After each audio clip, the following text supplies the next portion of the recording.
well, my father's a pastor, so I grew up Christian. I would probably be a really strong Christian, and then I was saved at 15. But then I lost my faith also around that age as well. A big part of it was because I grew up in a abusive household, and my father, who's a pastor, kind of embodied what it meant, what church meant to me, what God meant to me.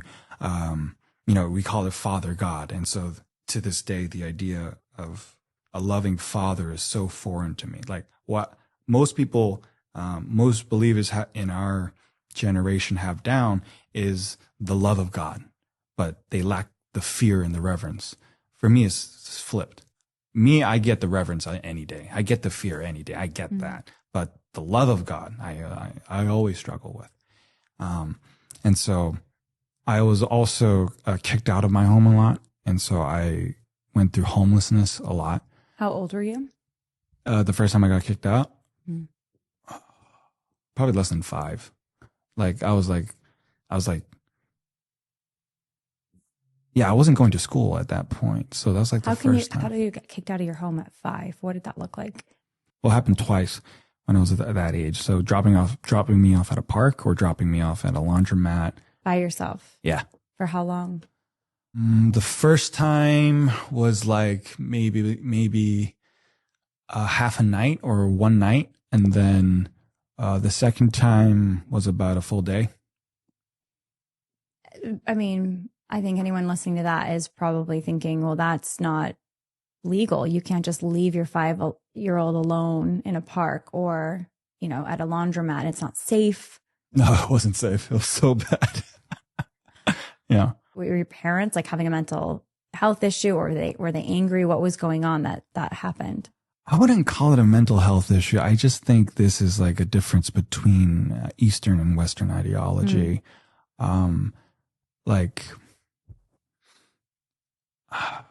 the word abuse tends to have a much more strict definition than in Eastern ideology, whereas the West tends to have a little more loose definition. I don't think that's the way to raise a kid, but it's not that unheard of in a Korean household. To take a 5-year-old and drop them off somewhere for a day and think that that's not abuse. You're saying your parents, when they were doing that, they did not think this was abuse. They thought we're teaching Reed a lesson of some kind. Yeah. Like I'm teaching him that he needs to be more grateful for what he has. Yeah. I'm sorry that you went through that, Reed. That must have been terrifying. It was pretty scary. Yeah. Do you talk to your parents about that now that you're older? They're older. Maybe they have different views on it now. Have you guys discussed that? That was like a bad thing, but I don't know. I guess it's weird. It was scary and it sucked, but when I think about it, it doesn't really hurt. So it's not like I need to talk about this with you and I need an apology from you. I never thought about it that way. And now you don't feel like it's in the way of your relationship now with your parents? No. There were some things that maybe the last time I got kicked out, that's when I was like homeless for about 2 months. That one was the toughest one. And how I even led up to that, I developed a lot of resentment because for the longest time I was told that all these punishments that were happening to me was my fault. And I believed it.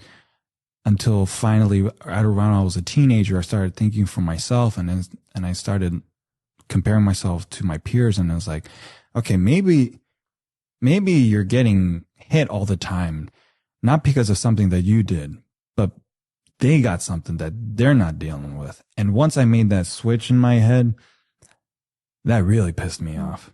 Because I was like, how dare you let me think that for my entire life, that everything was my fault. And I wouldn't really let that resentment go until I was around 20 years old. And it was only because,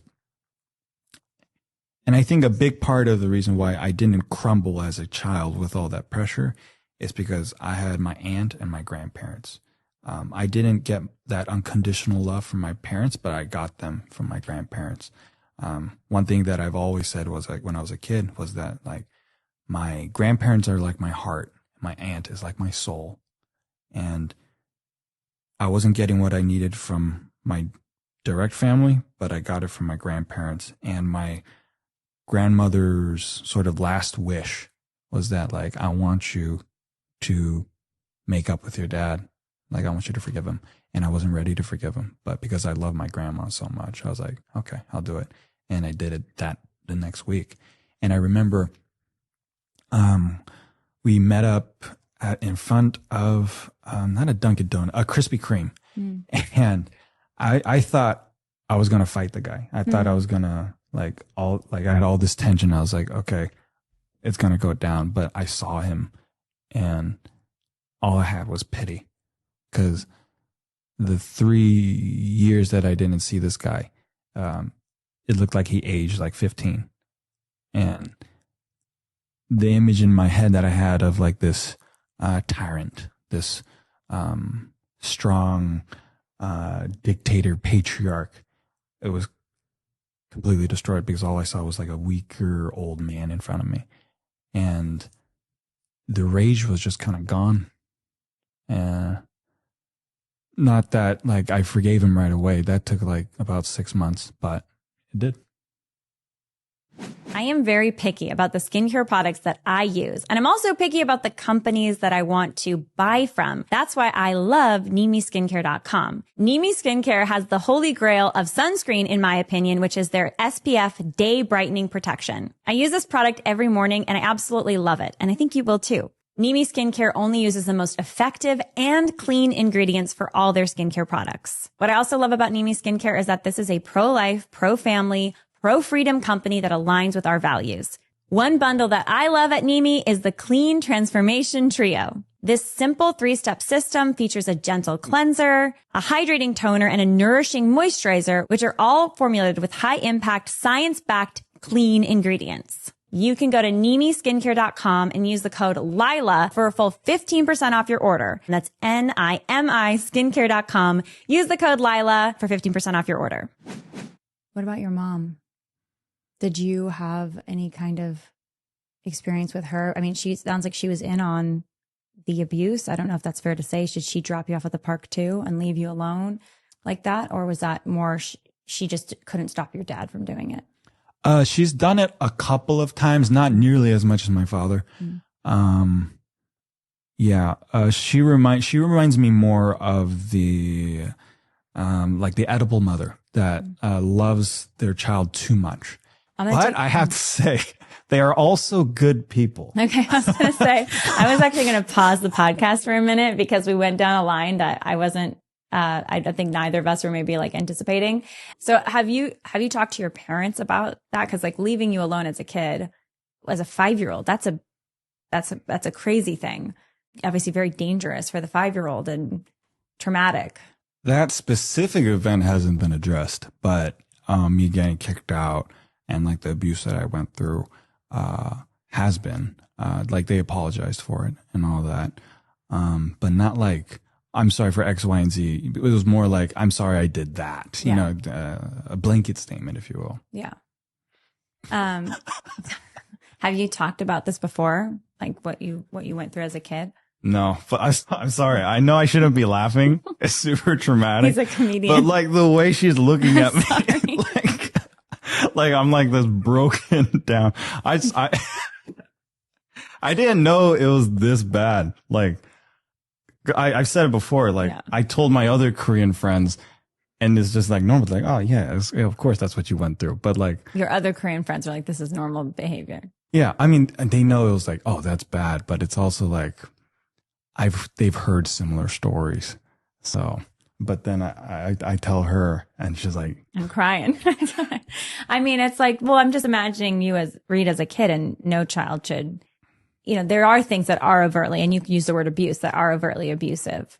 And I don't mean to dwell on that here on the show. Like the point of the show is not to like dwell on bad things that happen to us, obviously, because we want to get to like the very cool things you've done with your life and you're doing with your life. But I think it's also for me, proof of God that even though I was going through all those things, I was relatively a happy child. And today I think I'm pretty normal. And also, you can ask any of my friends. I am a diehard optimist and I love people and I genuinely want the best for people.